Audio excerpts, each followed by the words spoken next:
Hello and welcome to There's No Business Like, a podcast where friends and industry colleagues explore topics and interview leaders in our industry of professional theatrical touring.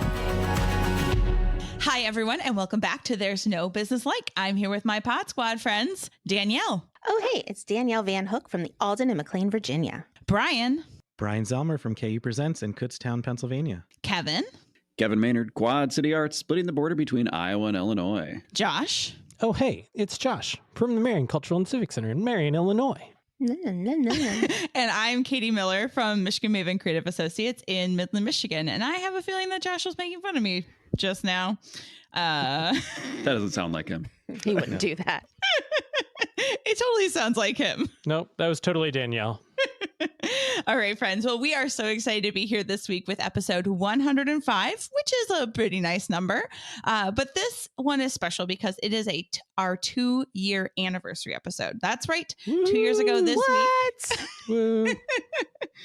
That's right. 2 years ago this week, we released episode 1 with our very first guest, Gail Boyd. And we just wanted to take a moment to recognize that you all have been listening to us for 2 whole years. And that's quite a commitment.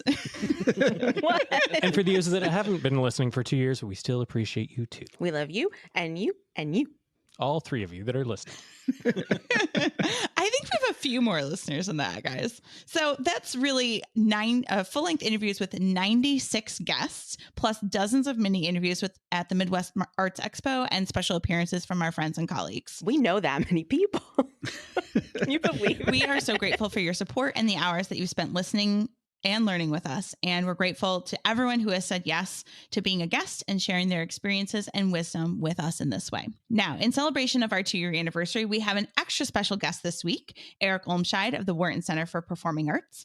But first, we're going to play a little game. Who's ready? Ooh, me. I love games. Probably. Oh, hey, I am. Are there prizes? Okay. Well, Pod Squad friends, whomever has the closest guess for my question will win the best Midwest prize of all, which is some Mackinac Island fudge. Who's excited about that? That sounds great to me. Let's go. Just go ahead and ship it my way. I'll take it. Oh, no. Oh. I will not let Kevin win. Okay. Are you ready, friends? Here's our question. You each have to give me your guess. How many times do Katie and Eric say the word Michigan in this interview? Is infinity an option? I thought this was just an interview about Michigan. So I'm going to go high and say 100. 100? I'm going to go with 31 times. Ooh, does Michigander count? Yes. Michigan or Michigander. Oh. So are we doing Prices Right rules where it's like without going over? Sure. 30. Okay. Can I change mine then? Yes, you can change I think I yours, went Brian. slightly over. Okay. I'm going to say 99. Kevin, are you sticking with 31? I'm sticking with 31. Okay. Josh? 46. 46. Okay. And we're going to find out who the winner is after the interview. I hope you enjoy my fabulous conversation with Eric Olmscheid.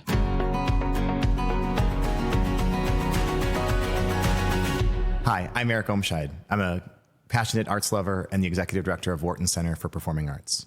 Eric, welcome to There's No Business Like. I am so excited to have you on the podcast today. I am thrilled to be here. Oh, well, we have known each other since, I don't know, probably 2017 or 2018 through our Presenters Consortium work. And then we really got to know each other when we sat on an APAP committee together during the pandemic. And this conversation for the podcast has been a long time coming. It has been. We got to really get to know each other in all those Zoom conversations. We were little 2-inch boxes for many, many months together. And now you actually are in Michigan. So now we're Michiganders together. Yes. That's so exciting to have you as a part of our Michigan arts ecosystem. And we're going to get into that in just a moment. But first, I just want to know a little bit more about you. So let's start with your origin story. How did you come to be a lover of the arts? And how did you end up where you are today? Well, little known fact, Katie, is that I grew up on a dairy farm in rural Minnesota. And most people scratch their head when they know me and they think about my passion for the arts and kind of my desire to kind of travel and see the world and really look at the arts from our kind of common human existence. They go, wait, this came from a farm kid? And it's true. For me, the arts was an escape. I loved my family, I should say, and I loved growing up in the community in which I did. But to me, the arts were really a means and a ways to find myself and to connect with one another. So I was in everything I could think of: band, choir, the church choir. I was directing plays at the church. And then as we got into high school and college, I just maintained doing lots of arts. And then it was really ninth grade for me. It was my kind of inspiration moment. Seeing the national tour of Showboat, starring Cloris Leachman. Oh, wow. It was at the Orpheum Theater in Minneapolis, literally sitting in the very back row, head pressed against the back row of the theater, sitting there going during the curtain call, saying, I don't know what this world is, but I want to do this. Yeah. And then, fast forward a number of years, I'm studying music and I'm kind of wondering what I'm going to do. I thought I was going to be a music teacher. And I sat down with the dean of the School of the Arts and he said, have you ever thought about a career in arts management? And that's when those pieces came together, right? That moment and that inspiration I had from ninth grade and then years later. And I took a left turn and I decided right then and there that was probably one of the most consequential conversations in my developmental career. I am just grateful that I was able to find this path. And so then what happened after that? What was the step you took after you had that conversation? So I finished my music degree. I decided not to student teach, but instead went to England for a year and finished my degree over there, studying with a minor in international studies. So instead of student teaching, I defected and went to England for a year.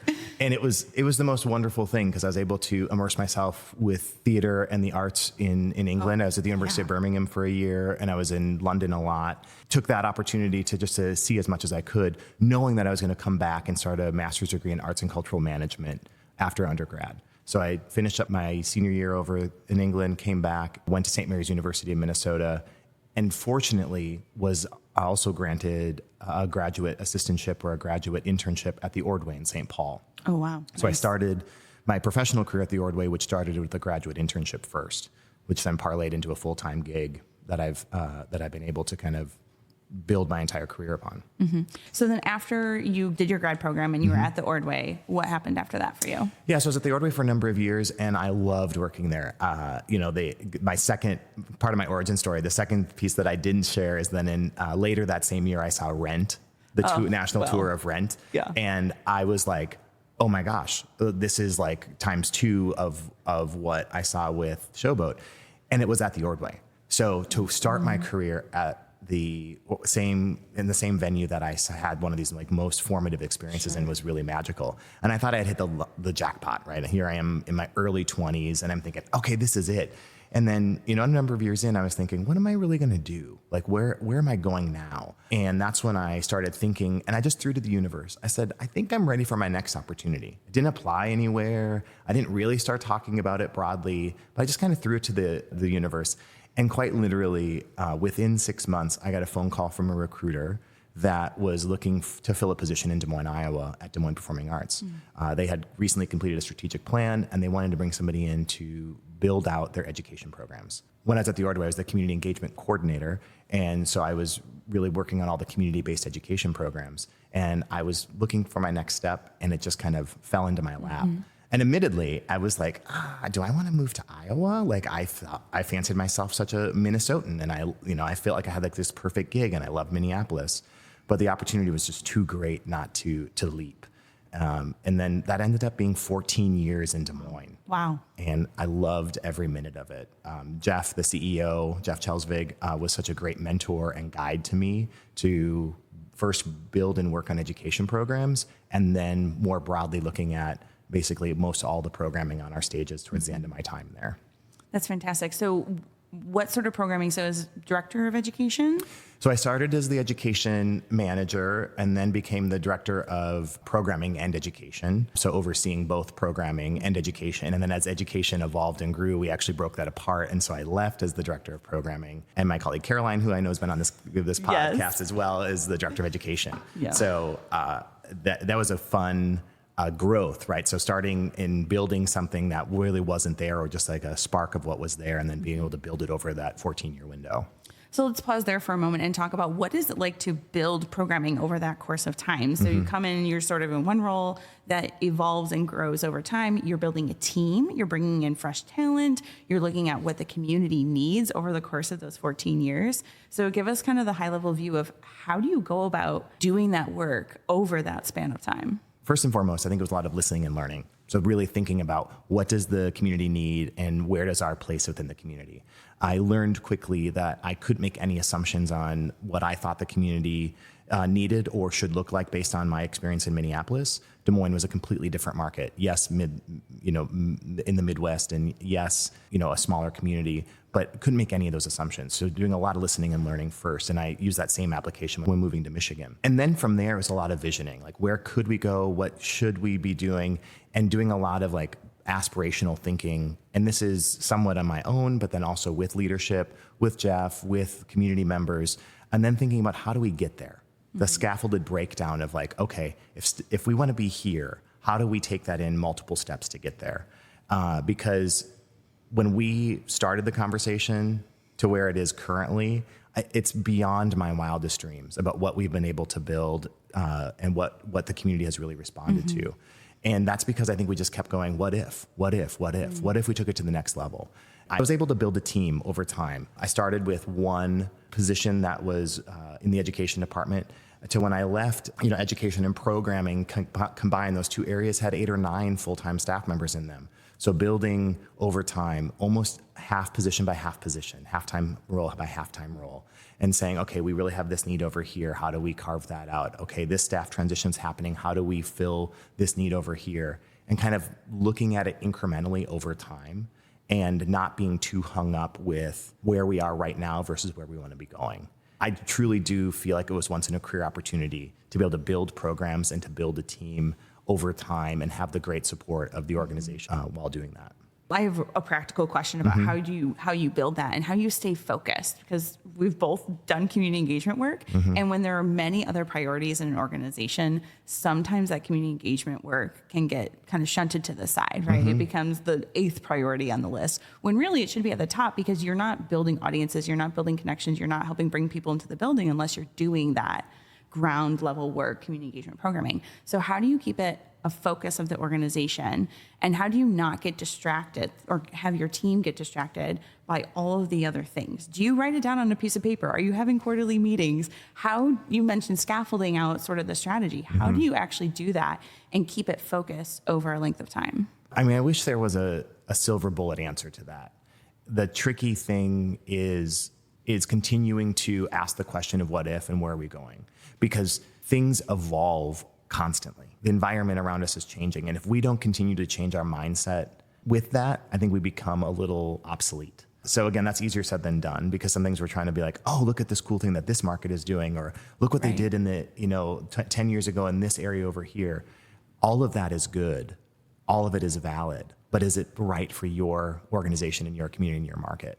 On a practical front, I like to categorize things in like, what are we thinking about? What are we planning about? What are we doing? You have to live in kind of 3 spaces, kind of like a curator of a performing arts season, right? You're like, you're operationalizing this season, you're planning next season, and you're dreaming about the following season. Yeah. We're living kind of in 3 years all at the same time.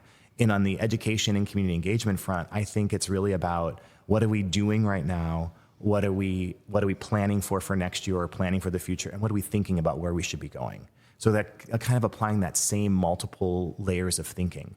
I think where we sometimes stumble is when we get so focused in the doing that we forget to plan and we don't allow ourselves the permission to dream. And I think the ability to live in that multiple scaffolded space is really important. Yeah, I love that. And I love equating it to actually artistic planning, because I do feel that there are so many similarities. And I think the dreaming part is actually what gets lost in translation a lot of times. I would agree with that.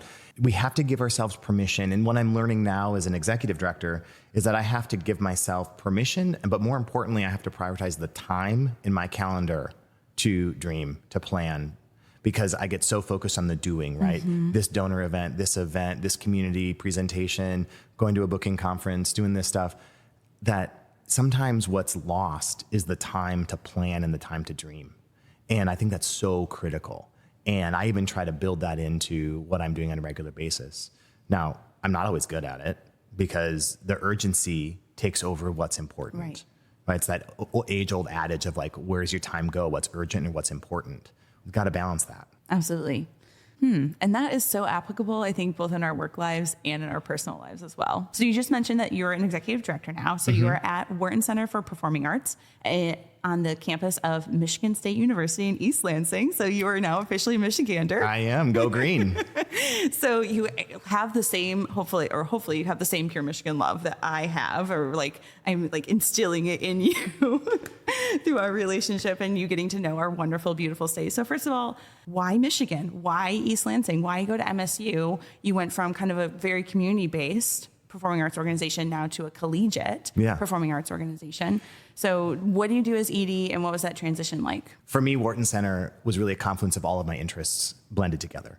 So looking at an organization that does main commercial, Broadway, and concert business, it has a large, robust fine arts program, and it has a huge commitment to arts education. All of those were important to me, and in my first 20 years of my career was able to really focus on different parts of that. And now as the executive director, I'm able to bring that all together. Michigan State University is such an amazing opportunity because it is so rich with a huge student population. We're one of the largest residential universities in the country with over 52,000 students on campus. It's a giant canvas of opportunity. And the arts play such a big piece of that, right? So on campus, we have the Performing Arts Center, which we're part of, or that we are. But there's also a contemporary art museum, a botanical garden, and an innovative museum. And so there's a huge cultural campus. I don't want to portray that it's so focused on just the university community, because I would actually argue that we have much more of a mandate to be public facing. As an organization, each year we do about 225 performances a season, welcoming over 225,000 patrons through our doors. So it's everything from our own presenting series, Broadway, fine arts, education, but then also a ton of community organizations use our building, resident home of the Lansing Symphony Orchestra, plus on campus, the College of Music and the Department of Theater, and lots of other university users. So we kind of have this kind of community-minded model that we are a self-sustaining unit within Michigan State University. So we're an auxiliary unit. We have to basically raise or earn all of the money to balance our budget each year. So while we are a university performing arts center, we do function like a separate nonprofit within the university wrapper. Interesting. Okay. So coming in as an ED, you're dealing with new staff, you're dealing with booking a new season, presenting, figuring out the ins and outs of the logistics of the space, the campus community, the politics that go along with that. So what would you say has been the most surprising thing you've experienced or learned since coming to the Wharton Center? For me, it's the amount of time that the staffing leadership really requires of my role, to be present, to be engaged, and be connected to the motivations and kind of positive outcomes of the team. It is an area that I think we often underestimate as leaders how much it takes.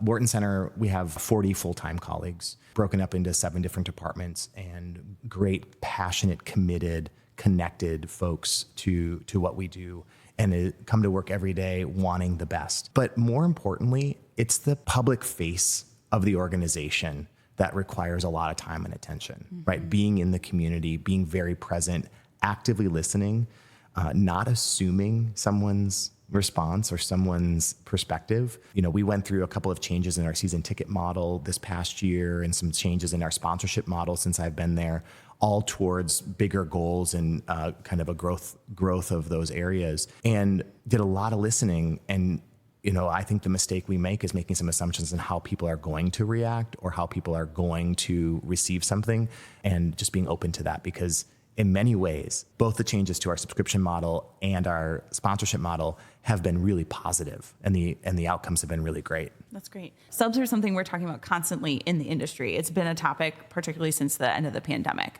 So can you elaborate just a little bit? What is the change that you made? And you said it was a positive response. What did people have to say about it? Yeah, believe it or not, we moved to a more traditional subscription model for our Broadway series. So we, like most of our colleagues in the industry, have a fixed seat package now, meaning if I buy 2 tickets to my Tuesday night Broadway show, I have the same 2 tickets every time I come. We were not operating in that model. What we had found is that after the pandemic, the loyalty piece of the consistency made our numbers really have a pretty dramatic decrease.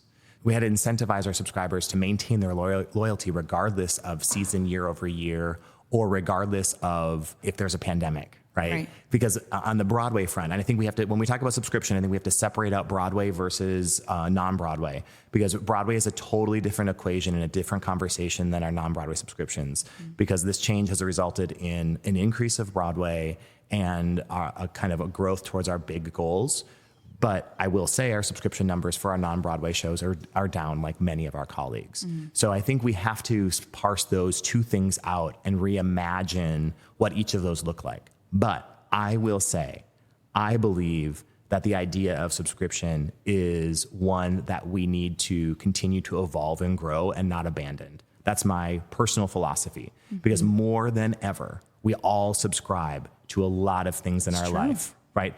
You're subscribing to a podcast and to Apple Music and to Netflix and to Hulu and to this and to that and to the car wash and to the whatever you're doing in your life all has like a monthly subscription or like a package built into it. And I think we have to evolve to look maybe more a little like that. But I think the idea of subscription being a thing of the past, I think is a misnomer, right? Look at major athletics, look at college sports, look at the Broadway touring industry. Those are all really successful models even in today's world.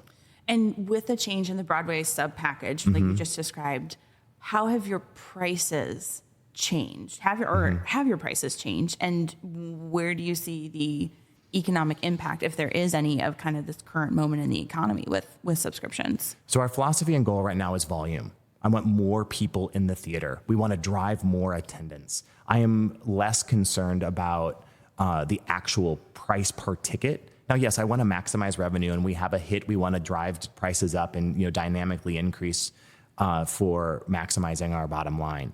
But I am more interested from a pricing philosophy to get more people in the door, because I think that is going to, in the long run, benefit us, because it's more individuals engaged, and that habit forms, and over time will bring them back. I think if we don't have a bigger funnel, we are all in a really difficult place. So keeping that in mind, let's talk about student engagement for just a moment, because we're still in the young professional world, and being on a college campus, you are engaging with students in numerous different ways. I know you have. So in thinking about actively listening, not making assumptions, thinking about pricing of tickets, what are those conversations like with young people that are engaging in your programming, and how do you create accessibility for them, particularly when they have the costs of college, books, just living expenses, they're looking at inflation, all of these different things. What are those conversations like with young people, and how is that informing maybe some of these decisions you're making? Well, we're living in an experienced time or an experienced culture. And I think young people are more interested in the experiences and how relevant they are to their lives than they are about the price point. Because we have to maintain accessible pricing, and we have a really robust student ticket program. So almost everything on our stage either has a $19 or $29 student ticket available for Michigan State University students. So I'll just say that off the top, right? We do a bunch of fundraising, and we have several initiatives to make sure student pricing remains accessible. But what we're finding, it's about relevance to their life more than price point, right? Because if it speaks to them and it connects to them, they're going to prioritize the $19 or the $29. Because in the world that we live in $19, you can hardly go to a movie and get a popcorn for that anymore. Yes. In the idea of it being inaccessible from a price point, I think is less the conversation, and it's more about how it connects to their lives. And that's a big challenge, I'm going to be honest, right? Because there's so many that are not seeing a traditional Broadway tour as relevant to their lives, or this concert that might be geared more towards an aging audience. How do you engage 19 to 22-year-olds? So the conversations we're having are around programming. What is the programming mix that appeals to that audience, and how do we prioritize that? Because again, it's about getting them into the pipeline. We are on the campus, like I said earlier, 52,000 students. And one of my dreams is to make sure every one of those students has a transformative arts experience at the theater before they graduate.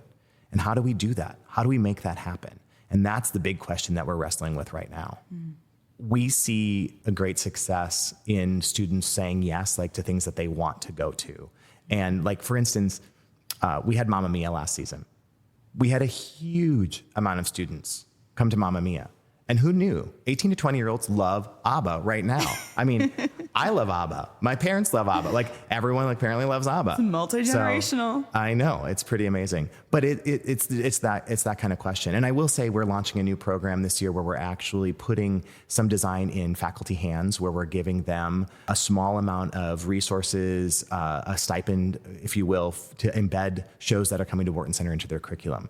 So we really want to incentivize faculty to think about how can they embed what we're doing on our stages with their curriculum. And I'm hopeful that program will turn out some new opportunities and new partnerships across campus that we may not otherwise go to. Okay, so before we move on from your work now in the state of Michigan, tell me, what is your favorite thing about living in our great state?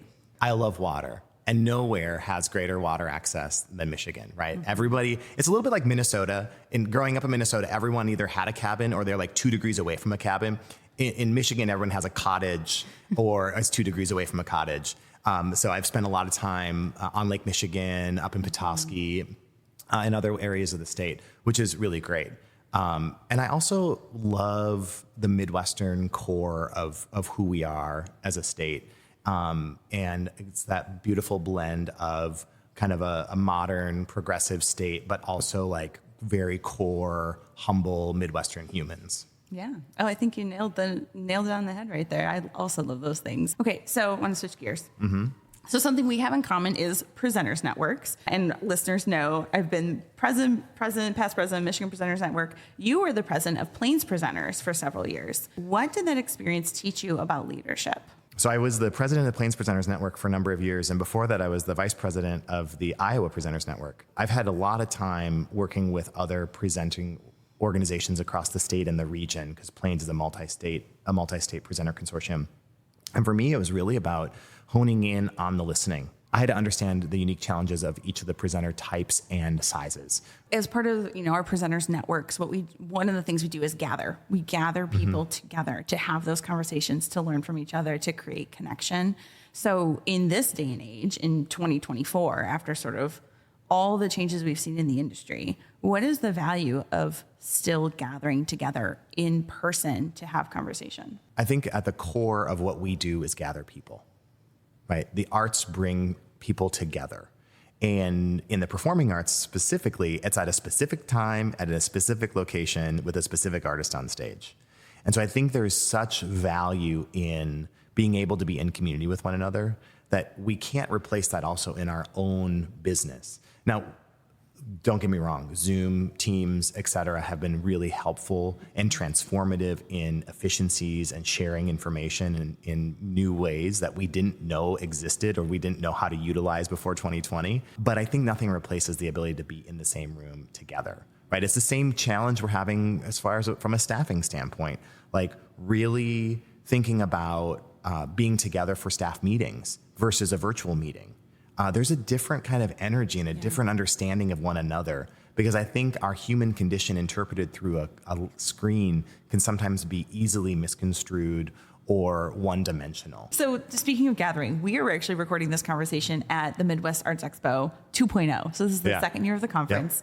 Yep. You are a founding board member of Heartland Performing Arts, which helps oversees the planning of the Midwest Arts Expo. I remember during the pandemic, when Arts Midwest had announced that they were going to, fold their conference, and Heartland Performing Arts was sort of forming, Midwest Arts Expo was like a twinkle in everyone's eye. It was this idea that was out there, and people were gathering around it and starting to discuss what it would look like. I remember a conversation you and I had on Zoom, actually, about that, and you were sharing with me what kind of the dreams and aspirations for this new conference were going to be.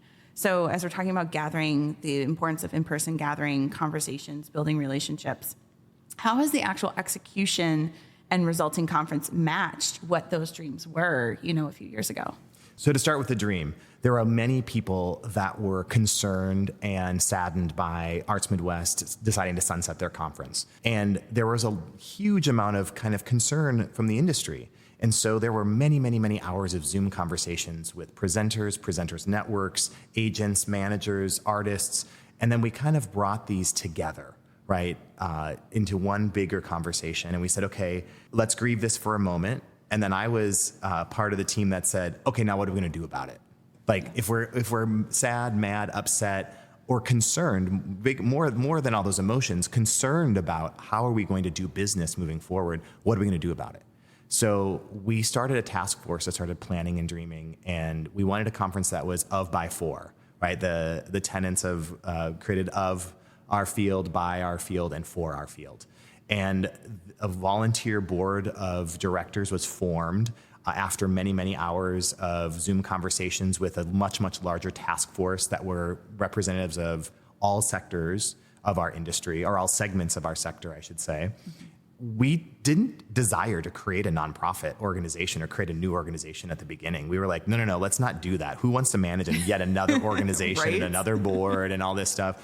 But what we had done was we were able to secure some seed funding, specifically from Arts Midwest and a couple of other funders, to launch a new conference on the tenet of, by, for. And we figured out that the only way to really accept that in a meaningful way was to create a separate nonprofit organization. So Heartland Performing Arts was born summer of 2022. There was a smaller group of founding board members that we rounded out, that we built a planning committee in the summer of 22 with the goal of launching our conference in the fall of 23.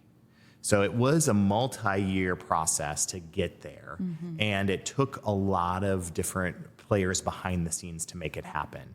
But I believe there were 7 of us that were founding board members. There's 13 on the board now.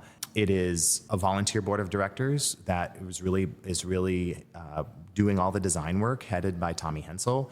And as our fearless board chair, I'm the vice president of the board currently. And it's a great opportunity for us to work with a lot of different perspectives and viewpoints to pull it together. How do you balance those viewpoints and perspectives in all of the different needs from the different parts of the industry? How do you even go about balancing all of those things before you get to the actual execution of the conference? Well, honestly, we had to spend a lot of time talking about it and being really respectful of, like, what do agents and artists and managers need? What do presenters need? What do different groups really desire out of this conference? And there was a moment in time I really wondered if we could do it. Like, can we actually do it without someone who's a kind of a staff manager who ultimately the buck stops with them, right? Design by committee is great for lots of input, but it's really hard to make a decision.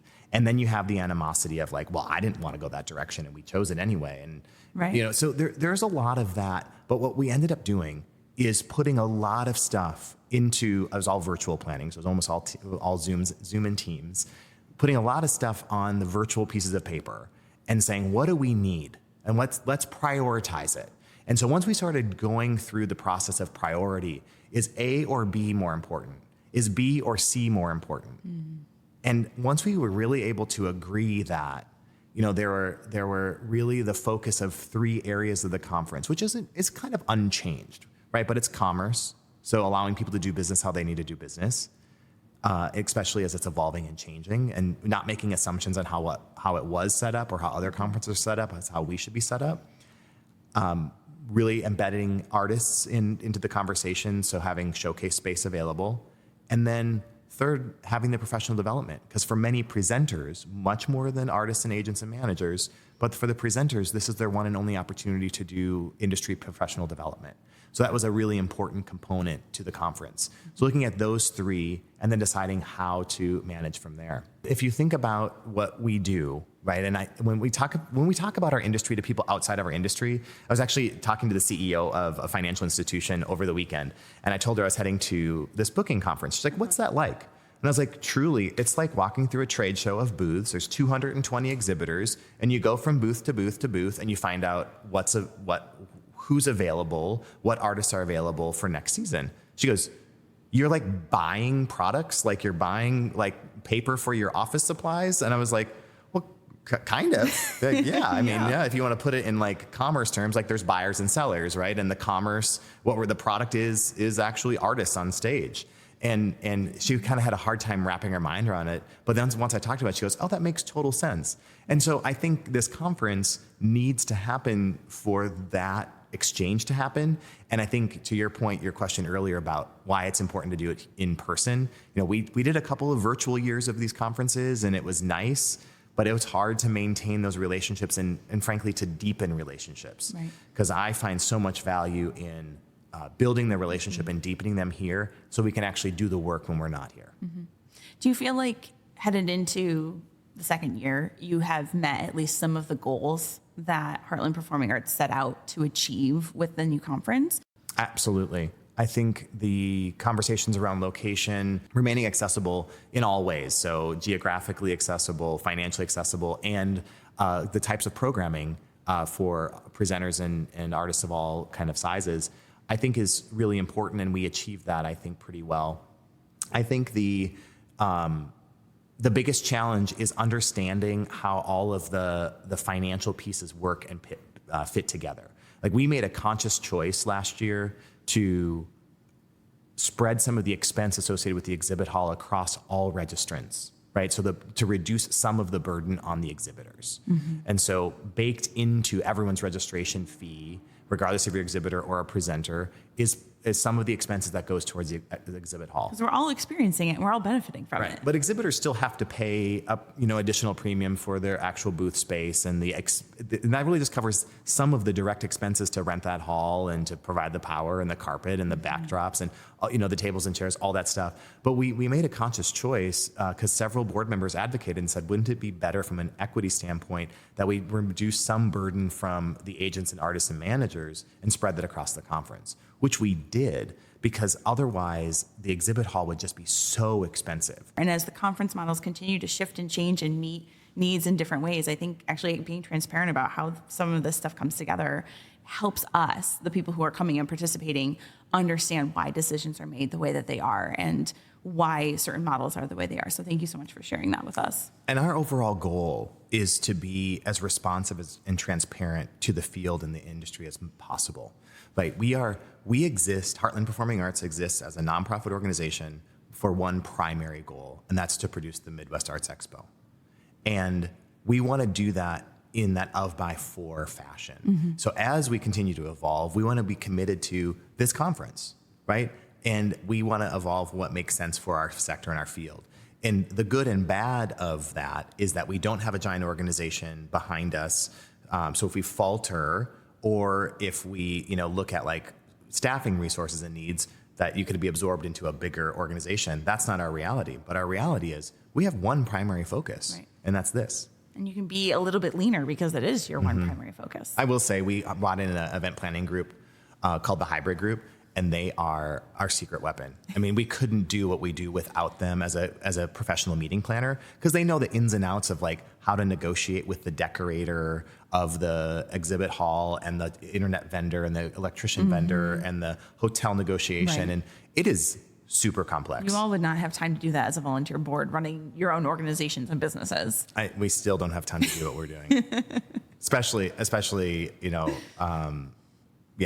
there's three amazing volunteers that I just to give a shout out to: Tommy, Laurel, and Jennifer, Laurel Cannon, Jennifer Morris, and Tommy Hensel, who have just gone above and beyond on the planning of this conference. They are such rock stars, and we love them here on the podcast too, all former guests as well. And they are rock stars in our industry, and we appreciate them as well. I have a couple of like random questions before we wrap up our time together, Eric. So first of all, you are a Tony voter. So I know that came with your role at Wharton Center, and I know this interview was difficult to schedule because you're constantly jetting off to New York to go see shows for your Tony responsibilities. So we don't have time to get into like the deep, dark depths of that, but can you give us a quick hit oversight of what is it like to be a Tony voter? What are your responsibilities with that?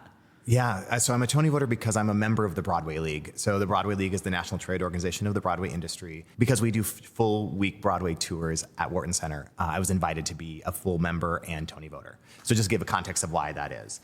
And there's only a couple of us in Michigan that are Tony voters. So I'm in New York probably 6 to 8 times a year to try to see the shows. This current season that's happening right now, the 24-25 season, already has 37 announced shows in the Broadway season, plus a few more yet to be announced. So we'll probably be north of 40 for the year. So trying to get them all in is a high order. It's a really amazing opportunity to see the work. I think it's really critical as a Broadway presenter to see as much of the work as possible, because it informs the following year of what's going to tour. Right. And it gives Michigan a voice to the awards. Like I take that responsibility pretty seriously, that I get to represent Michigan as a Tony voter. And thinking about the number of venues in Michigan that actually do partial week or full week sit downs, there's 6, maybe 7. So there's like, I think 6 or 7 that do Broadway, either singles up to full weeks. And there's 3 of us that do full week Broadway on a regular basis. And that'd be Broadway Grand Rapids, the Wharton Center, and then Broadway in Detroit. So Eric, I know you were a deep thinker. We have had some deep conversations about, our work. So what is an industry issue that keeps you up at night? Oh, that's a big question. I am concerned that we are less interested in being curious as human beings. We want to attend performances or events or elements in our life that we know we're going to like or we're going to love. And so there's an element of curiosity and exploration that I think is diminishing. And that manifests itself into kind of this like cultural curiosity ticket buyer, right? Like I may not know who that name is, but I'm going to trust the Art Center. I may not know this artist's music, but because it's like these other jazz artists, I'm going to go check it out. So we want a surefire way of knowing that we're going to love something. And that's not a new issue, but I think post-pandemic and the relevance and kind of easy access to digital media, it's becoming more and more prevalent. Right. And if we don't see it in the first 3 seconds in a TikTok scroll that it's going to grab our attention, we're going to scroll right on by it. So that keeps me up because I'm concerned that we are becoming a little too instant in our decision making and not being exploring and curious what's happening from an artist's perspective. And the other is just people actually showing up, right? Again, leaving our living rooms is really hard. Access to digital media and that sort of short attention span. And I think a reorganization of priorities coming out of the pandemic too plays into that as well. If it's like not something that I know it's worth spending my time on, whether it's, another episode of Parks and Recreation that I've watched a million times or something at the theater, like I don't necessarily want to take that risk because I have all of these other things in my mental load that I have to be worried about throughout the course of a day. And there's really great content available to us that is part of our subscription streaming services. A throwback to we subscribe to everything, right? I literally flip on Netflix or Hulu and I was like, who has time to watch all this? I know, right? Who watches thousands and thousands of episodes? I want people to go, I don't have time to see all the things in my local performing arts center, because it's all wonderful and it's all great. And I'm curious about that curiosity, though. Bring it back to the initial question. That's my concern. So I have a time machine, right? Yes. I don't know how you only have access to the podcast only has access to the time machine. We're special. That's all I can say. And Brian, I don't know. Brian just is magic. So I want to take you in the time machine. I want to take you back to when you were in graduate school and starting your work at the Ordway. What do you know now that you wish you had known then? When I first started at the Ordway, I was really trying hard to prove my worth. Sometimes that isn't read as being genuine. And I had to learn quickly to do work and to be accountable to myself first. And the rest follows. And sometimes, even today, 20 plus years later and moving into multiple different roles of leadership, that personal accountability is, I think, the most critical piece of it, that everything else follows. Because we all have a finite amount of time. And I sometimes look at my peers or mentors of mine and I think, how can they get it all in? How do they make it all happen? And it goes back to that, being accountable to what your priorities are and to what is important to you and articulating that clearly. And so I think that would have been a helpful thing to know. But I think you learn that with age. Just to be grateful for the little moments, that it's not all about this sparkly celebrity big show moment, right? It's really the little moments and taking heed to that touch point that happens, that sparkle that might happen between one young person discovering a show or that moment for the first time. I think I overlooked that. I was so focused on the big important moment, what I was thinking as important moment, but every moment is important. Just walking through the threshold of that theater might be important to someone. Or seeing an artist that looks like them for the first time, maybe not even be on stage, right? But it might be in the lobby, is important. And so those little moments, I think, are really the magic in our work and connect us to community and really valuing what those bring to the experience and to the table. So what is your favorite part about working in the performing arts industry today? My favorite part is being one of those curators. I don't mean curator in the sense of choosing shows on our stage. I mean curators that we are creating the conditions in which we have this moment of discovery. We have this moment of connection. We touch people's lives in ways that are expected and unexpected. Eric, thank you so much for taking time out of your busy schedule to sit down with me. Like I said before, this conversation has been a long time coming, and I am so grateful that I now have you as part of my arts community in the state of Michigan. It's such a pleasure to have you, be a thought partner in our state and to have you as a thought partner in our industry. I cannot wait to see what you and Wharton Center do next. Thank you so much, Katie. Welcome back, friends. I hope you enjoyed my conversation with Eric, who is ready to find out how many times we said the word Michigan or Michigander in our conversation. Oh, hey, I am. Give me that Just prize. Go Katie. ahead and send I'll it take right my now. way. Okay.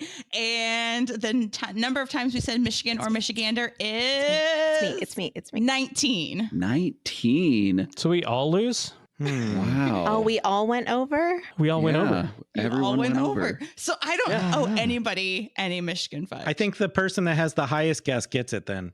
Yeah, I think that's what they would do on Price is Right, right? I think Katie built this up so that she could keep the fudge herself in the first place. Oh. Maybe. But yes, no, we only said the word Michigan or Michigander 19 times. I was Only. surprised myself only. Can we just talk about how amazing Eric is? This interview was great, Katie, and I really enjoyed hearing Eric's personal story. I learned so much about him that I didn't know. Josh actually is the person that introduced me to Eric years ago. Around 3 a.m, the three of us went out to Halal at APAP on the street, and it's just, it's been really cool getting to know him even more. But the thing that really resonated to me from Eric's conversation was his saying permission to dream. I'm going to be saying that to myself. Give yourself permission to dream over and over. And time to prioritize that dreaming, because he talks a lot about like the practical side of just like it just gets shoved down to the bottom. And we really need to carve out that time to just dream. And that distinction between urgent versus important, I was just like blown away by that, because that sort of like urgent last minute stuff gets in the way of what our actual priorities are all the time. And I think identifying that and keeping that in the front of our minds and putting that in front of our staffs too, and emphasizing that for our staffs, what is urgent versus what is important, I think is a key to success. I think it's been a key to Eric's success. Absolutely. I also liked him talking about the subscription model, talking about the way that they're pricing tickets. And not that he is saying that, this is the way to do it, but the fact that he is just acknowledging that there is a subscription model there. But maybe we just haven't, quite cracked that yet, and what that can look like. And so I've been thinking a lot about that since hearing him talk about this interview, because we get so caught up in the fact that, the subscription model is dead, and maybe it just needs to be rehashed to fit the arts better than it has in the past. And he's right. It feels like other industries have taken our subscription model in a lot of ways, right? Like you can't even get onto Microsoft anymore without having a subscription, right? And a lot of that kind of stuff started in the arts and like in sports, like he mentioned. So like that need to evolve really feels like it goes hand in hand with that ability to keep dreaming.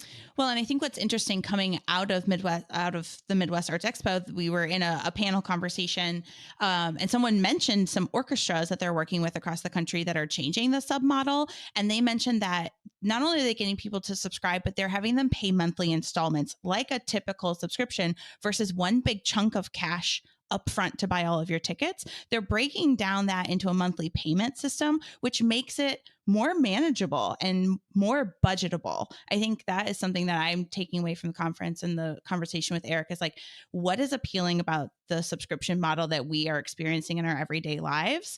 And how do we kind of take those things and apply them to what we're doing with our ticketing? So that's something I'm contemplating as well, Kevin.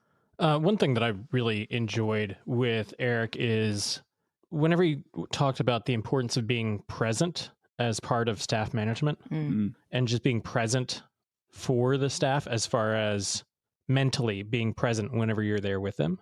That's the only way that they're going to know that they're important within your team is to mentally be present whenever you're physically present. and to not be distracted in every other direction, which is how I am about half the time.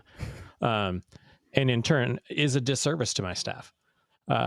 So that's something that I need to improve on, and something that was really highlighted for me in listening to this is that I need to take the time to really be present and be there in the moment with my staff when we're planning things, when we're doing things, when we're running events, and to be a better part of the team, really. I also liked what he talked about ticket prices and keeping them accessible rather than raising them, and just saying that he's more interested in getting more people in the venue, which is kind of where I've been at too for the last year and a half. Just more interested in getting people in the space and accustomed to attending shows rather than trying to get every dollar out of them that I can. Yeah, I mean, that sort of approach pays dividends down the road, like he was mentioning, and not just in future ticket buyers, but also donors, sponsors. You know, people's life circumstances change all the time. And so they might get into a point where they can support a program like that. And if you've made it easy for them to be in your space and in your venue to see shows, that's a great introduction to that. I also appreciated him talking about the 3-year cycle that we're really always in, is the like, what are we thinking about and like doing right now? What are we planning about and what are we dreaming about? And I think that like when he's talking about that, you can really hear the music educator training and that teacher training when you're talking about like scaffolding and building out like, here's where we are, here's what we need to do to get there, and here's where we're going. And especially when we're talking about community engagement, you have those kind of plans based on each different part of the community that you're working to engage. You might have one part of the community that was like already, you know, really loving what you're doing and coming to the venue, but others that you're just trying to introduce and baby step in.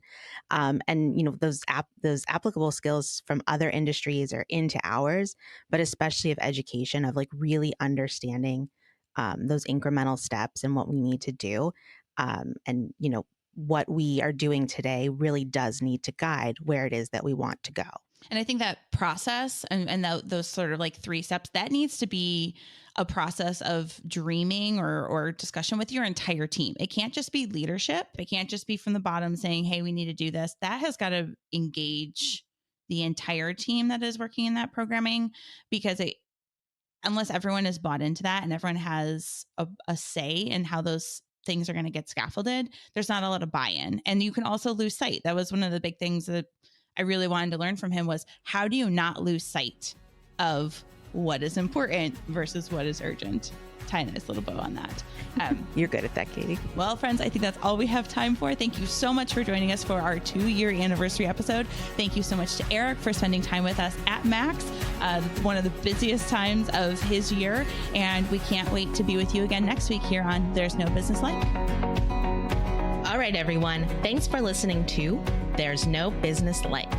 Our producers and hosts are Brian Zelmer, Josh Benson, Kevin Maynard, Katie Miller, and me, Danielle Van Hook. Views expressed in this podcast are ours alone and are not reflective of the organizations we are a part of. Keep up with us at nobusinesslike.com. There you'll find links to all of our episodes and socials. If you like this podcast, give us a like, a follow, a review, or our favorite, a 5-star rating. Oh, wait, what was that site? I got it, don't worry. It is nobusinesslike.com. Do I sound out bus-I-ness every time I type it? Yep, sure do. Stay in touch, my friends. Yes. I don't know how you only have access to the podcast only has access to the time machine. By the way, Kevin's still not allowed to use it on his own. Oh, no. Yeah. Did he fail time machine training? He does not maintain the inside very well, is what we'll say. So, Okay. yeah. Kevin, tidy it up. So anyway. Clean up your beep. There's going to be 99 Michigans or Michiganders after I'm done with the edit. Just so you I know. was just So going to you say, can send me that fudge now. Do you need my address to send me the fudge, or how's that work here? Just I was also thinking, you know, not being done with this Eddie yet. She's awfully confident in that number. Well, you can't change it now. You can't take any of them out, or else you're Yeah, gonna unfortunately, I Sure can't. can. I'm not the final person to touch it. Josh is, so he actually has the ultimate power here. I mean, Brian, that actually could be the out. It's just Eric and Katie saying Michigan until you get to 99. We did it. State of Michigan. We are Michiganders together. Michigan geography. In the state of Michigan. Michigan State University. In Michigan. State of Michigan. Michigan Arts Ecosystem. Michigan State University. Pure Michigan love. State of Michigan. We are Michiganders together. Michigan geography. In the state of Michigan. Michigan State University. In Michigan. State of Michigan. Michigan Arts Ecosystem. Michigan State University. Pure Michigan love. State of Michigan. We are Michiganders together. Michigan geography. In the state of Michigan. Michigan State University. In Michigan. State of Michigan. Michigan Arts Ecosystem. Michigan State University. Pure Michigan love. State of Michigan. We are Michiganders together. Michigan geography. In the state of Michigan. Michigan State University. In Michigan. State of Michigan. Michigan Arts Ecosystem. Michigan State University. Pure Michigan love. Pure Michigan love. Pure Michigan love.